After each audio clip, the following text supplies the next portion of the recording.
Yo, what is going on, everybody? It is your boy Dylan here, bringing you guys my Week 12 NFL Fanduel and Draftkings video. Now, last week was definitely a crazy week. There was a lot of plays, popular plays, that performed absolutely terrible, such as Derek Carr putting up 7 points, and then Charkandrick West leaving the game early. So, there were a lot of highly owned people in GPPs and 50-50s that ended up not doing too well, leading to a lower score overall than you would normally see on these GPPs and 50-50s. Now, going ahead and looking at what I did last week, I did very well.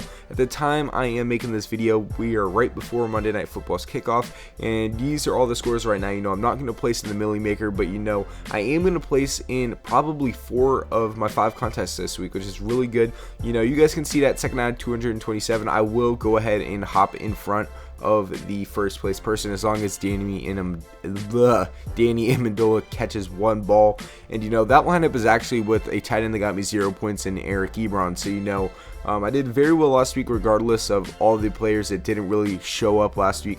But that a lot of you guys have always asked me for my screenshots or how I did last week, and there you go. You can go ahead and see it. So I think I did pretty well last week. Now let's go ahead and get into Week 12's picks. Starting off here at the quarterback position, I said quarterback. Starting off here at the quarterback position, I like Carson Palmer at 7,100 on DraftKings this week. I like Jameis Winston and Kirk Cousins. Now 2 out of 3 people on this list had solid weeks last week.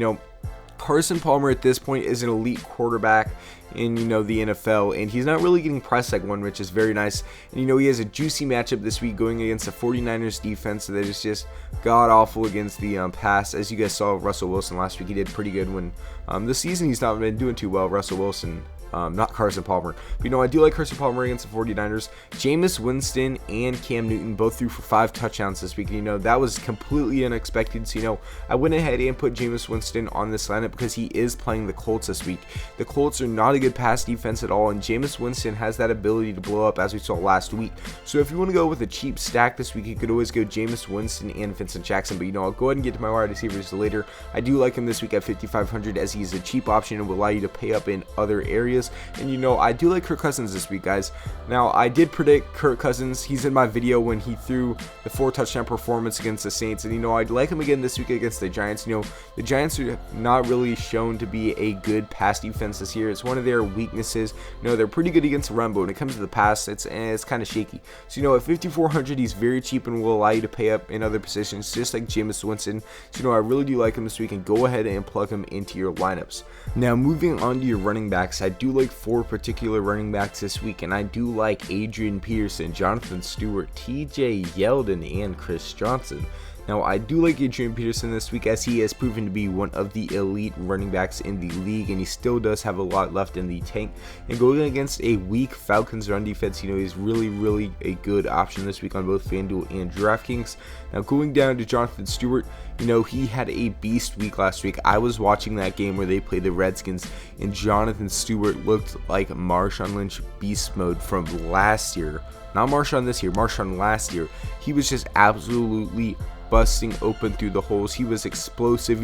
People would try and drag him down. He just hit him with a stiff arm. Jonathan Stewart ran like a beast yesterday, because that's when the game was. So now I do like him this week against a weak Cowboys defense. Now, here is my play of the week. Now, let me explain something about my play of the week last week. I did pick Frank Gore to have a good week. Now, someone commented like, oh, your play of the week didn't do good. Alright guys, so let me explain something. When I say play of the week, I'm not saying, oh, they're going to have an amazing game. It's either a boom or bust pick that I think will definitely be a boom. Now, it's not something that you should rely on absolutely and be like, oh yeah, lock and pick of the week, because that's not what it's called. It's called play of the week, as in you should play this person if you're looking to go boom or bust. So, I just wanted to clarify that because someone blames me for them losing by a point with Frank Gore, and that's not my fault. It's a boom or bust play. You shouldn't have been playing with him in a 50-50. That person that I really do like this week is TJ Yeldon, because he's my play of the week. Now, TJ Yeldon, he is a workhorse running back in saying that he gets the majority of the carries. Like, he gets 99% of the carries down there in Jacksonville, and he's very cheap this week. At least on DraftKings, he's 4,800, and he's going up against the worst run defense in the league, which is the Chargers. Now, last week the Chargers were ripped apart by the third string running back for the Kansas City Chiefs. Now, TJ Yeldon, I think he could have a beast day down there in San Diego, so I really do like him. And then the fourth running back is Chris Johnson. He does partially split carries with Andre Ellington, but he's going up against the 49ers, which I think the Cardinals will easily be up on them by a lot of points, and they'll need to just be running down the clock. Chris Johnson's perfect for that, so I could see him easily having over 20 carries and over 100 yards, and at a $4,600 price tag on DraftKings, it's definitely worth it. Now, moving on to the wide receivers this week, you see yet another Cardinal. There has been a Cardinal in the quarterback, running back, and wide receivers so far. And the Cardinal receiver I do like this week is Larry Fitzgerald against the 49ers. Now, Fitzy Fitz is a veteran, and he always finds a way to get the ball. Last week he got the ball like 9 times, and he's just a very consistent wide receiver if you're looking for someone to plug into your lineup. And he's not priced like one of the very, very great guys, but he's definitely not cheap. He's 7,400 this week against the 49ers defense. It's not good, like I said. So I'm looking for Larry Fitzgerald to have an absolutely amazing day. Now, someone who I also think will have an amazing day is Calvin Johnson at 7,200. Calvin is playing the Eagles, who give up the absolute most fantasy points to wide receivers. And Calvin Johnson's just a beast. He's going to go up and get the ball. He doesn't get as many targets as someone like Julian Edelman or Larry Fitz, but when he does get his targets, they are long bombs, and they're normally for a lot of yards, and sometimes even in the end zones. I do like Calvin this week against the Eagles. And if you want a receiver on that team, but you don't want to pay up, definitely look Golden Tate. He looked very nice last week. Now, another receiver I do like this week is Brandin Cooks at 6,400 on DraftKings, playing the Texans.